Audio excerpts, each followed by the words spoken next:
welcome to another episode of Part of the Narrative. It's me, your girl Mara, the marvelous, miraculous, magnificent. Hey, I got it right. I'm getting better and better at this as we go, y'all. Oh shit, and of course I forget what I'm doing. Welcome to my channel. To those who are new, welcome back. To those who are awesome. And what was the last one? Oh yes, my channel is Chaos because I am chaos, and that's we're all learning to live with that. Okay, all right. So, y'all, I've been in a weird mood. I'm gonna make it quick. I'm gonna make it short, but it's really easy to get discouraged when it comes to posting on YouTube, especially when copyright keeps slapping you in the face, just bitch slapping you all the time. Yeah. Sucks. It sucks really bad. And if you wanted to know what's going on with my Atlanta series, I can't. It just won't let me post it. So I'm doing my best, but after rendering it 5 times and trying to keep trying to post it, and it keeps flagging stuff, it's insanely frustrating. And to the point where I didn't even want to do these videos for a second, but I've got to get back into it. I've got so much to do. I cannot keep wasting time on doubt. That's not what we do here. We make art, and we get inspired by other people's art to make more art to inspire other people. Yeah, that's how it goes. That's how it goes over here. So, what are we doing? We just got through watching Rihanna's Super Bowl performance. That wasn't really giving me the life that I needed, so we're gonna watch something else. So let's go ahead and transition this bitch. Yeah. Oh, it's up on my camera. Oh well, whatever.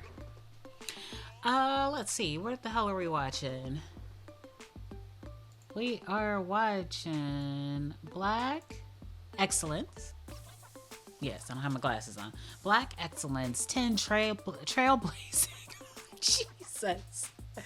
We are watching Black Excellence 10 Trailblazing Black Visual Artists on TikTok.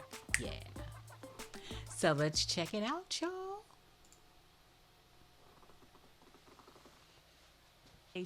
We will highlight 10 Black artists who help break barriers in the visual art arena. Welcome to blackexcellist.com, the site where we share Black excellence, opulence, and affluence. Our mission is to inspire you as we enlighten you. African American artists have helped shape the visual culture Oh, they of just the mean in United general, States so it's not just by TikTok. working This is just outside of the history. convention of their love respective it. fields while defying discrimination and professional stereotypes, often channeling their familial backgrounds and personal experiences in their work. These creative figures have influenced and inspired much of American art's evolution.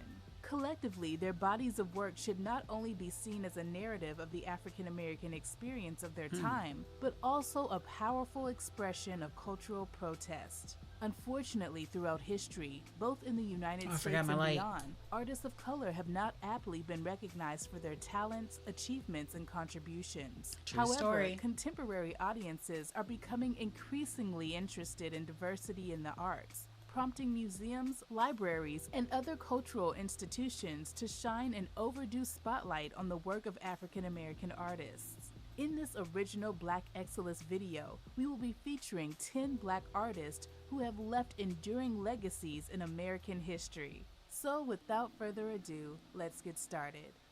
Number 1, Gordon Parks. Oh, Gordon Parks. That's my research paper. In 1912, Gordon Parks was born in a poor, segregated Kansas town. My master's program, my thesis. After a magazine and seeing photos of migrant workers, Parks bought his own camera at the age of 25, putting him on course to become the most prolific self-taught Black photographer of his time. Having captured his story is so images of fantastic. inner-city life in Chicago in Maybe one day I'll do Parks a won video fellowship on Gordon sponsored Parks, by but I have the to read my Farm paper Security again. I don't. Administration, documenting My memory's social not good. conditions in America.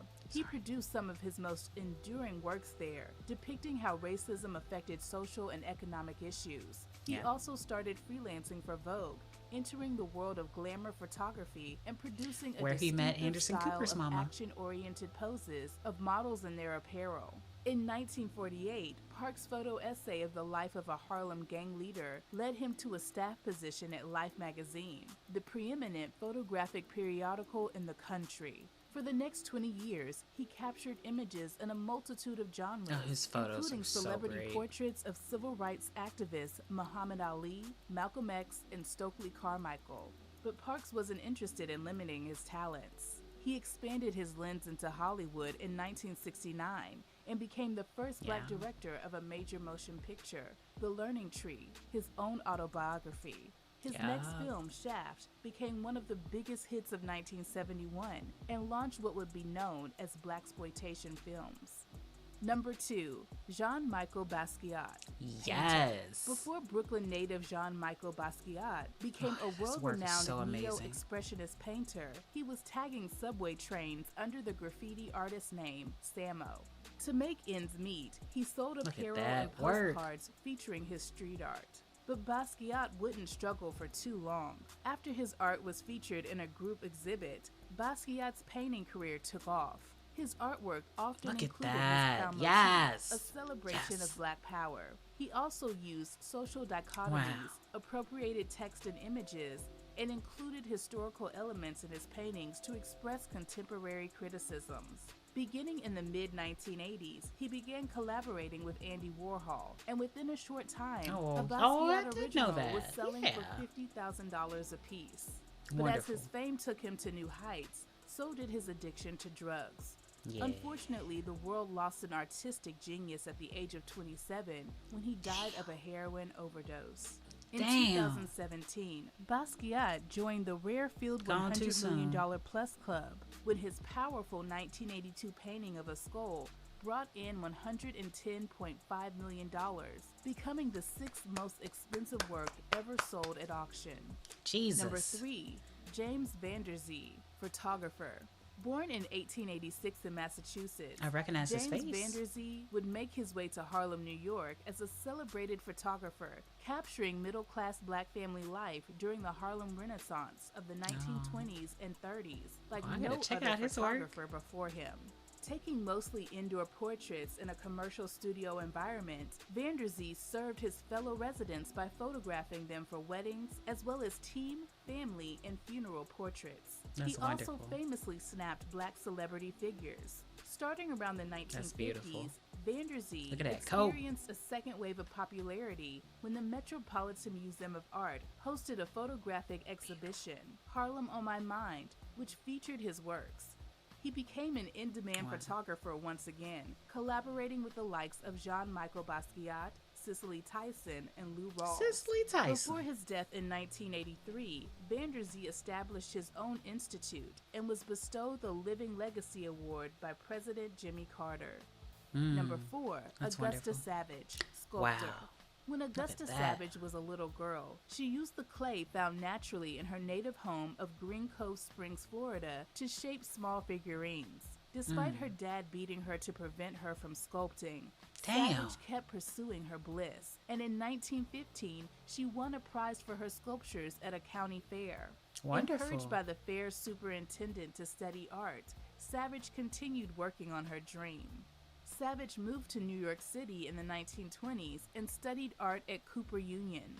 She excelled academically, graduated early, and then applied for a summer program in France.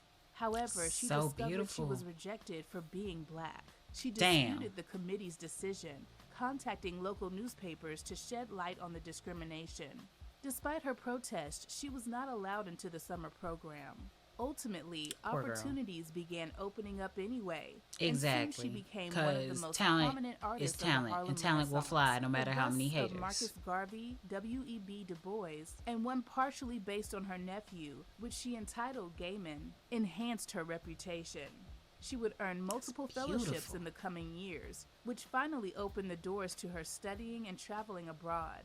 Other career-defining works include her 16-foot-tall The Harp, which was featured at the New York World's Fair in 1939, and The Pugilist in 1942.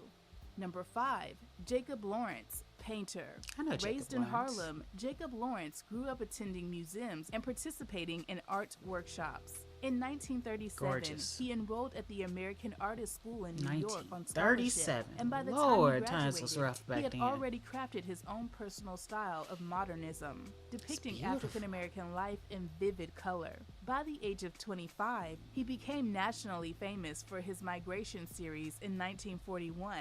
And after serving in World War II, he produced War Series in 1946, thus establishing himself as the most famous black painter of the 20th century. After suffering from a period of depression in the late 1940s, Lawrence turned his efforts to teaching and accepted a position at the University of Washington, where he would teach for 15 years. Nice. He also spent his time working on commissioned paintings and contributing works to nonprofits like the Children's Defense Fund and the NAACP. I recognize that painting. Number 6, Edmonia Lewis, sculptor.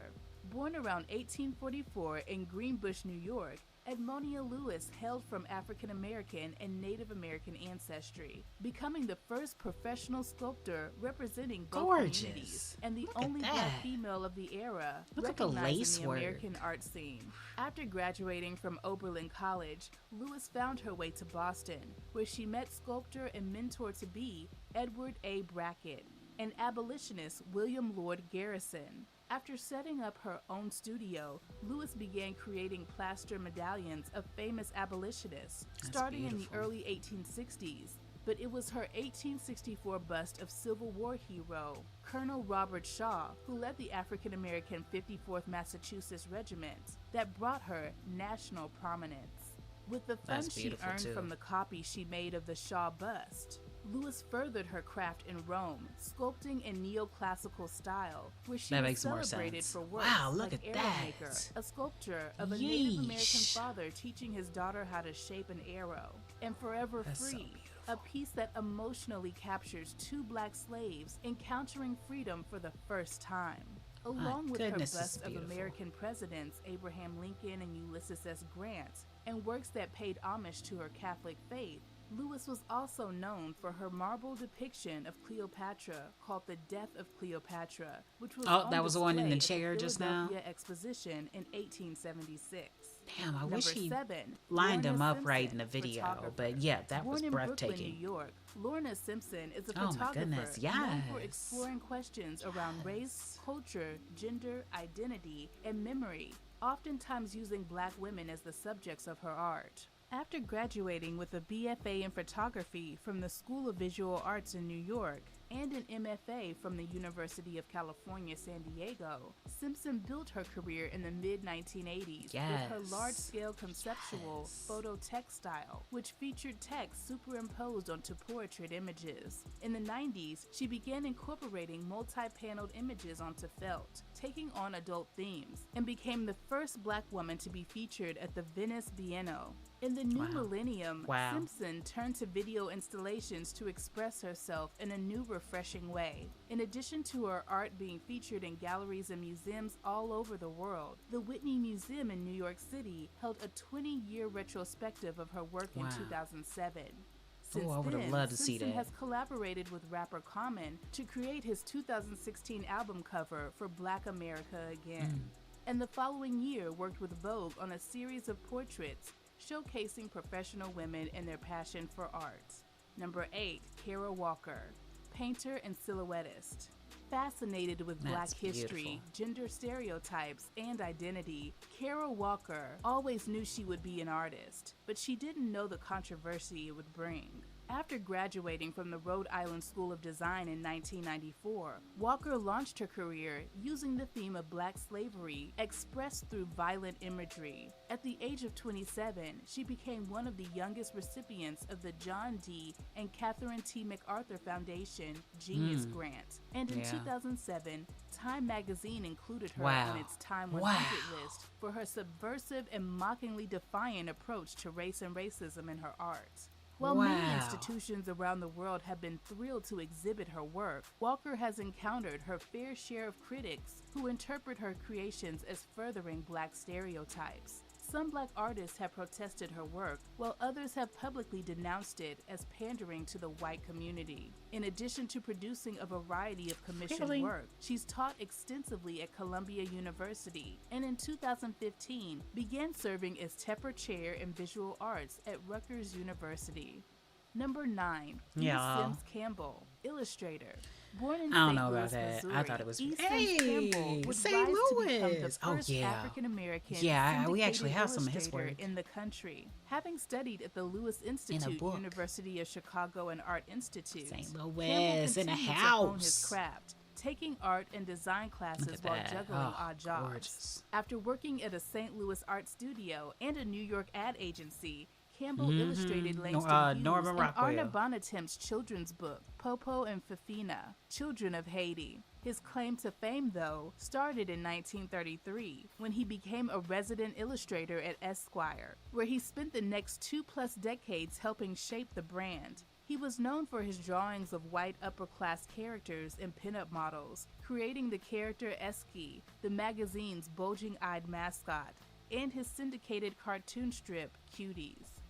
Number 10, Horace Pippin, I did not painter. expect St. Born in Louis to make the 1888 in list. Pennsylvania, Horace Pippin was a self-taught painter known for his depictions of the Black experience, ranging from slavery to abolition to segregation, as well as for his religious imagery and landscapes.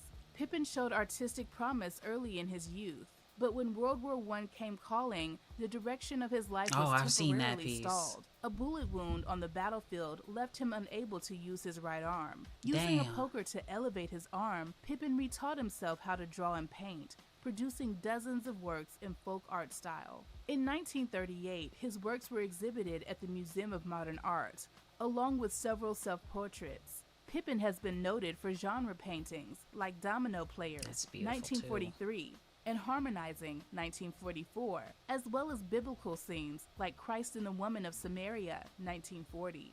His life and works have been curated at various art institutions, such as the Metropolitan Museum of Art, the Pennsylvania Academy of the Fine Arts, and the Smithsonian Institution. We appreciate the fact that you stayed with us until the end. Thank you for spending time with y'all, us, that and was a don't good forget to like this video. video. Also, make sure you subscribe How so wonderful. that you never miss a video. I just Bye love for learning now. stuff. We will I see love you learning stuff tomorrow. about art. I just love learning stuff in general. Hold on. Hold your horses. Let's go ahead, transition this bitch. Hey. That was fantastic. Absolutely fantastic. I am very happy to say that I recognize names on that list. Don't you hate it when it's something you're like super passionate about, but then you go and you're like talking about how much you know about things, and then you click on a video and then you have no clue who they're talking about, and you're like, shit, maybe I don't know what I'm talking about. That did not happen this time. I knew. I'm a smart person, I swear, y'all. Anyway, what a fantastic video. I hope to do deep dives on these artists and their work, and we're gonna keep looking at some more artist stuff. So now it's about 9 o'clock. I'm going to do the last 30 minutes of that documentary that I was watching, and I'm going to do a Mr. Ballin video, and that'll be the end of it for today. So thank you all so much for joining me. Don't find the time, make the time. Stay passionate, and I wish you every happiness. Good night, y'all.